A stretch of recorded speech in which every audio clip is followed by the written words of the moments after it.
Jesus whispered Ephatha. The Aramaic word that reopens what fear closed. There was a moment, 2,000 years ago, when Jesus placed his fingers into a man's ears and spoke a single word that no crowd around him could translate. That word was Ephatha. It was not Greek, not Hebrew. It was raw Aramaic, the language Jesus spoke in his own home, in his own private prayers. And the moment it left his lips, something sealed inside that man's body broke open. But what if that word was never only about physical ears? What if Ephatha was a command meant to reach you, right now, through every closed door inside your own soul? Somewhere in a dusty region called the Decapolis, a crowd pushed a man forward who could not hear and could barely speak. He had spent his entire life locked outside of conversation, outside of music, outside of the sound of his own name being called by someone who loved him. This was not just a medical condition in his era. It was a kind of exile. And into that isolation walked Jesus, who did something almost strange in its intimacy. He did not simply speak from a distance. He put his fingers into the man's ears. He touched his tongue. He looked up toward heaven and sighed. And then he said it. Ephatha, be opened. This is recorded in the Gospel of Mark, chapter 7, and Mark is careful to preserve the original Aramaic sound of the word rather than only translating it, which tells us something important. The sound itself mattered. In the ancient Aramaic mystical tradition, a spoken command carried force, not just meaning.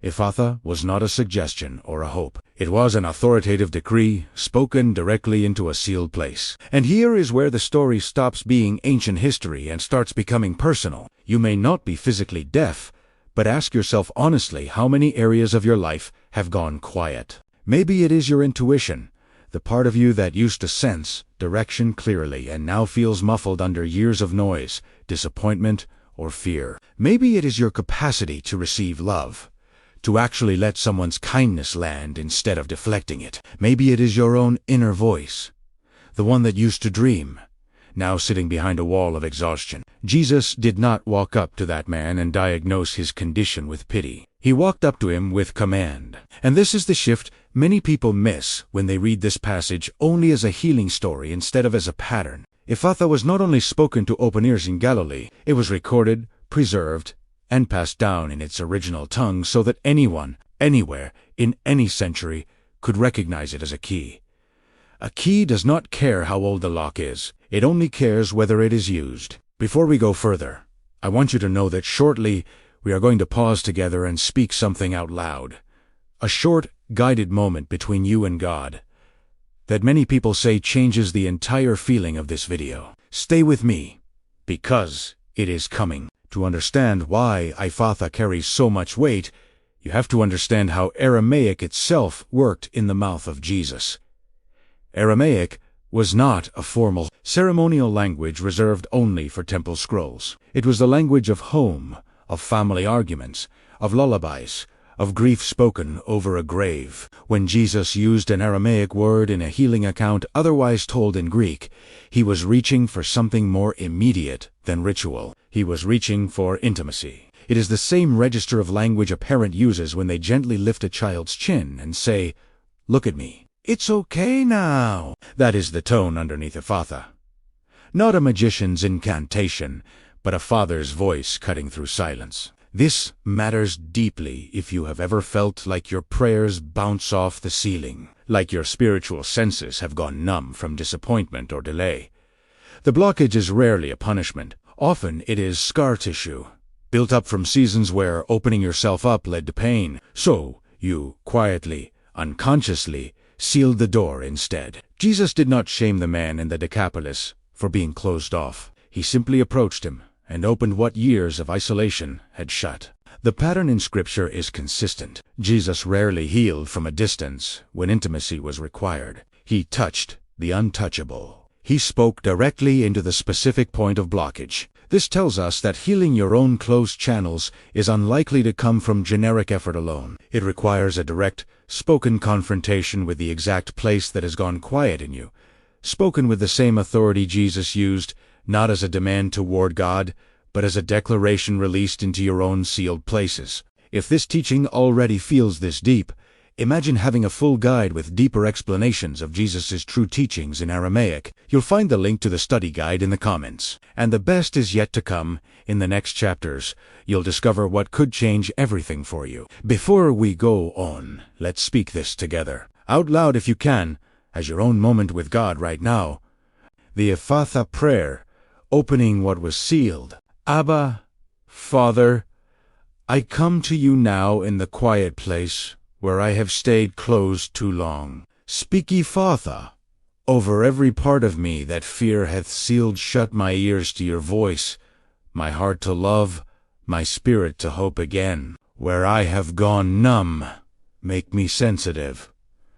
Where I have gone silent, give me back my voice. I release the walls I built to survive and ask you to breathe through them now. Be opened in me, Abba, Aman. Notice what just happened in your body as you spoke those words. For some of you, there was a tightness that loosened, even slightly. That is not coincidence. In the Aramaic worldview that Jesus grew up inside, spoken words were never considered empty air. A word released with intention was understood to carry weight into the physical world, the same way breath carries sound. This is why Jesus did not simply think a healing thought toward the deaf man in the Decapolis.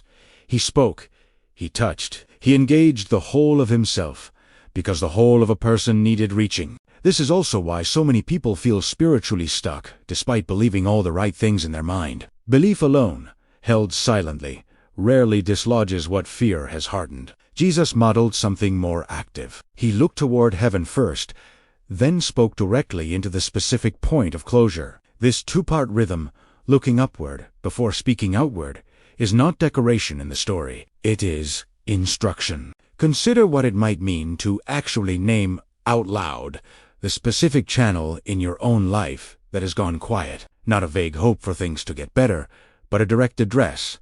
My capacity to trust again has gone deaf. My willingness to hope has gone mute. My ability to receive love has been sealed by disappointment. Jesus treated blockage as something specific and nameable, not something abstract to simply wait out. The Gospel of Mark records this healing immediately after Jesus had been moving through Gentile territory. Regions considered spiritually foreign, unclean, unlikely candidates for this kind of intimacy, and yet that is precisely where he stopped to do this work.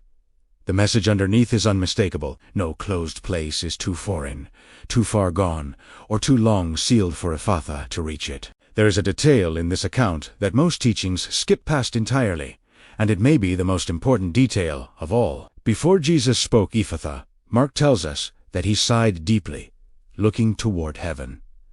That sigh was not weakness. In the Aramaic emotional vocabulary, a deep sigh before a declaration often signaled groaning intercession, a kind of internal wrestling that precedes a breakthrough. Jesus felt the weight of that man's years of silence before he ever broke it. This tells you something crucial about your own closed places. If you have grieved over your own blockage, your own numbness, your own inability to feel what you used to feel, that grief is not a sign of spiritual failure. It may actually be the exact posture Jesus modeled just before opening broke through. The sigh comes first. The breakthrough follows. There is also a quieter detail worth sitting with. Jesus performed this healing away from the crowd, pulling the man aside privately before ever touching him.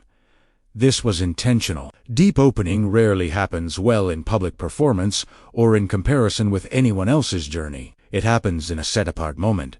One person, one specific blockage, one direct word. Many people spend years asking God for a general improvement in their life without ever isolating the actual sealed door that needs the word spoken over it. Jesus did not offer the deaf man a general blessing. He addressed the ears specifically, then the tongue specifically.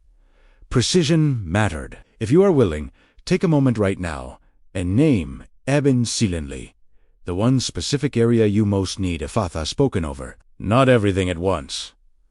One door, one place, fear or disappointment sealed shut long ago. This is the same precision Jesus used, and it is available to you the same way it was available in the Decapolis 2,000 years ago, because the word did not lose its authority with time. It was preserved in its original tongue for exactly this reason. Thank you for getting this far.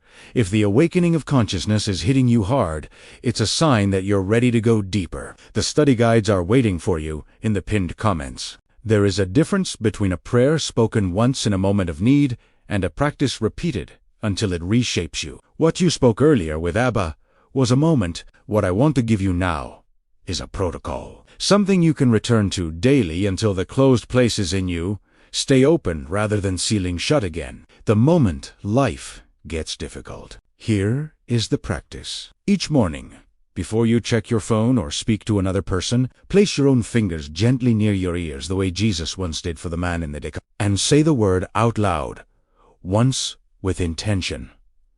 Ephata not as a magic formula, but as a decree spoken over your own day, over your own capacity to hear, to feel, to receive whatever that day brings. This single spoken word is not meant to stand alone. Jesus paired his words with touch, with direct engagement, with action. So your protocol needs an action too. After you speak Ephatha, do one small thing that day that requires the very sense you are asking to be reopened. Ivit is trust.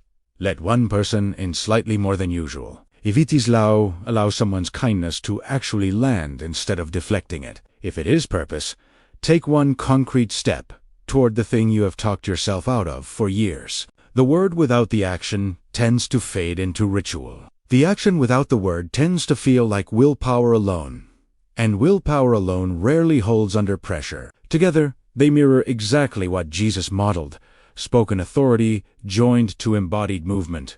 Do this for 7 consecutive mornings, not as a magic number, but because 7 days is long enough to notice whether something in you is shifting, and short enough that you will not abandon it from exhaustion. Many people report that by the 3rd or 4th morning, the word stops feeling foreign in their mouth and starts feeling like their own voice again. This is the quiet, unglamorous mechanism behind almost every account of lasting transformation in Scripture. Not a single dramatic encounter alone, but one followed by a sustained, repeated practice that lets the opening become permanent rather than momentary. Ephatha was spoken once in the Decapolis. What you do with it in the mornings ahead determines whether it becomes a memory or a way of life. Carry this practice forward after the weekends, adjusting the area each time a new door reveals itself, because the same authority that reached the man in the Decapolis has not diminished with time, and it was never reserved for the spiritually elite. It was always meant for ordinary people, willing to speak one word and take one step.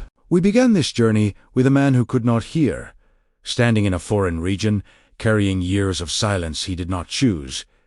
We ended with a question only you can answer. Which door in your own life has stayed closed the longest? And what would it feel like to hear clearly again, to trust again, to opa again without the old static in the way? Jesus did not travel to the Decapolis by accident. He went specifically to a place considered spiritually distant, unlikely, overlooked, and it was there that he knelt down and did his most intimate work. If you have felt distant, overlooked, or too far gone for this kind of breakthrough, this story was recorded for you specifically. Ephatha was never limited to one man, one region, or one century. What makes this teaching different from a simple retelling of Scripture is the invitation underneath it. Jesus did not only demonstrate power that day, he demonstrated a pattern anyone could return to, a pattern of naming the specific blockage, speaking directly into it, and following that word with sustained, embodied action until the opening holds.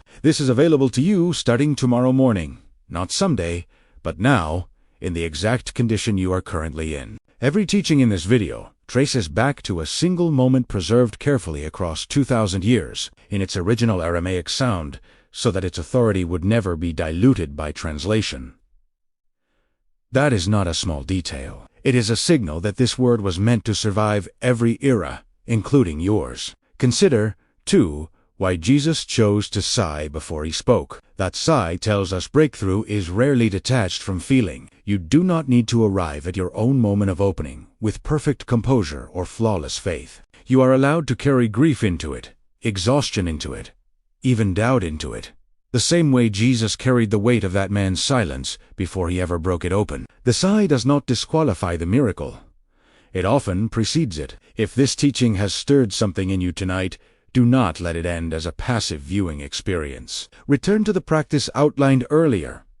Speak the word tomorrow morning. Take the one small action attached to it. Let this be the video you can point back to later, as the moment something in you started shifting. We are just scratching the surface of this ancient power. Get ready, because in our next video, I will reveal even deeper Aramaic codes that unlock spiritual authority you've never imagined. Make sure you are subscribed and have notifications turned on so you don't miss this unfolding revelation.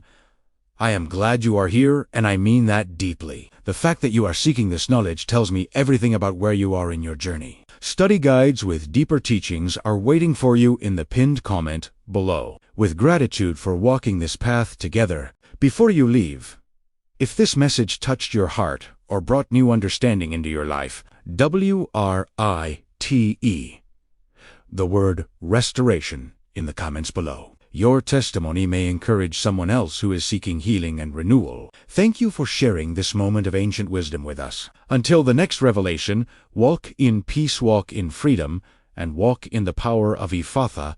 Be open.